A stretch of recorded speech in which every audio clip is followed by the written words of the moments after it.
Okay. Well, I haven't done an interview or a video in a long time. But I was never, I never put this channel up, for any kind of financial gain or, to have a whole bunch of subscribers and followers. Those that do follow me, it's great. I appreciate it. I'm sorry I'm not very prolific when it comes to doing stuff. I'm doing this one today because tomorrow's Halloween. Now, I was like a lot of kids. When I was young, I go trick-or-treating. I like the candy. I think I usually went as a superhero, Superman, something like that, or a farmer. I mean, it was much more, I don't know, kind of innocuous or innocent, I guess, And knowing what I know now about Halloween and what a Luciferian or satanic cult will get up to, it's pretty disgusting, alarming, and just, so many innocent people just, I love dressing up, and I love Halloween, Oh, man, if they only knew. Anyway, I haven't really done much on this particular subject because it's so painful for me, but, oh, there's my telephone. Here, you can see me in action on the phone. Hello? Yeah, can I call you back? I'm just doing a video, man. I'll call you right back, bud.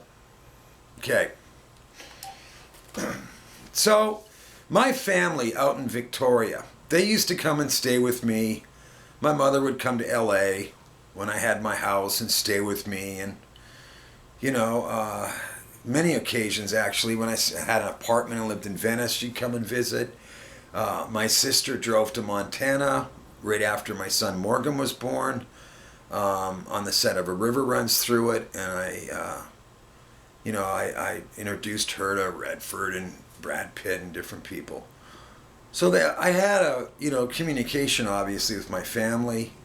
My sister's 4.5 years older than me. But what I want to try to get to is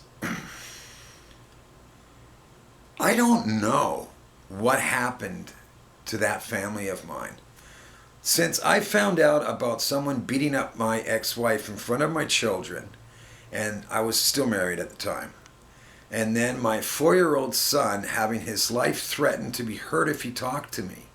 These are pretty alarming. You find out your wife's a prostitute, you find out someone's beating her up in front of your children, and I was making money at the time. There was no need for her to be a prostitute per se.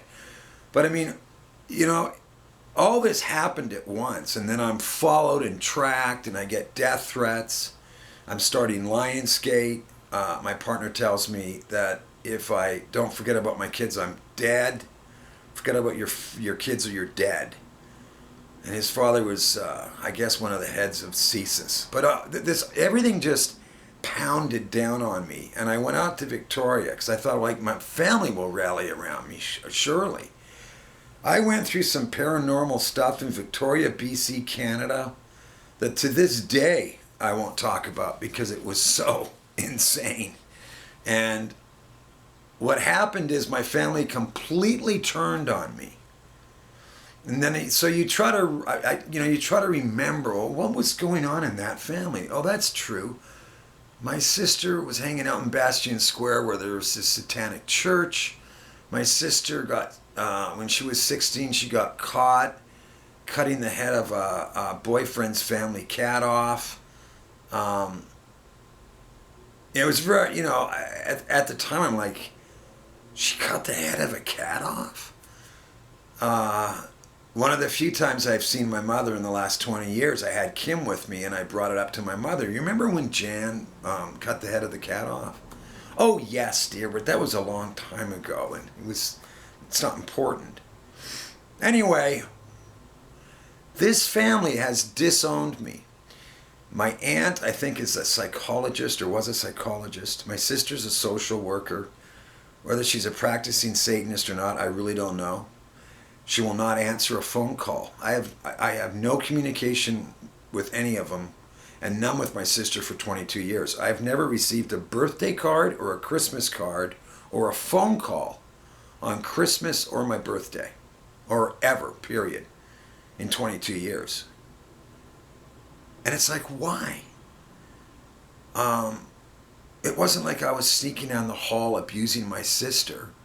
Like, and she was older than me. She should have, like, you'd think she'd have some, I don't know, some feelings for her little brother. Maybe she was always jealous of me. My aunt hates my guts. Her daughters, my cousins, are not allowed to see me or talk to me. They've told me that. They're not allowed to have any communication with me. It's so bizarre, and I really question, like, is there Satanism in my family? Like, what was going on? Fuck. So Halloween for me, for a very long time, has not been this joyous, fun occasion, okay? There's some very bad things that happen tomorrow. I'm sure there'll be people watching this that'll go, oh, but I love Halloween. Yeah, I understand. You love Halloween, but do you really know what it's celebrating? Do you really know what the cults get up to on these holidays? And it brings to mind my mother. So unfortunately, I phoned a friend of mine who knew the family, and he's suddenly acting a bit odd with me. And I don't know where my mother is. I don't know if she's still alive or not. Kim and I, we'd gone out there 5 years ago. She'd sold her house. We'd driven out there to see her, and she couldn't buy a coffee because she had no power of attorney. It was in my sister's name, so we tried to get the power of attorney back in her name. And within 2 days of leaving, my sister managed to override it because she runs senior outreach and she knows all the ins and outs of the province in British Columbia. So she was somehow able to overturn that. And then they put my mother in a mental hospital at 85 years of age. Now, my mother might exhibit signs of narcissism, I guess, but mental illness, to lock her up in a nut house, were they afraid my mother told me something? Like, I couldn't believe it, and there was nothing I could do. So even though I have this strained and strange relationship with my mother, who also told me when I was homeless in Los Angeles after I'd lost everything, and everyone thought I was crazy because I was talking about people following me and stealing money out of my bank accounts and my safety box break-ins. Yeah, it's all true. But, you know, it's a pretty crazy story. So I guess I appeared undone. Are they going to hate me because they think I'm mentally ill? But they're in those professions. And I said to them, well, if you think I'm crazy, why don't you try to help me? Get me help. I did go to psychiatrists and psychologists, and I was lucky because I never got diagnosed with any mental illness. They accused me of lying about that. I was accused of trying to steal my mother's money when Kim and I were out there, trying to get her power of attorney back in her name so she could buy a coffee or a muffin. So I don't know.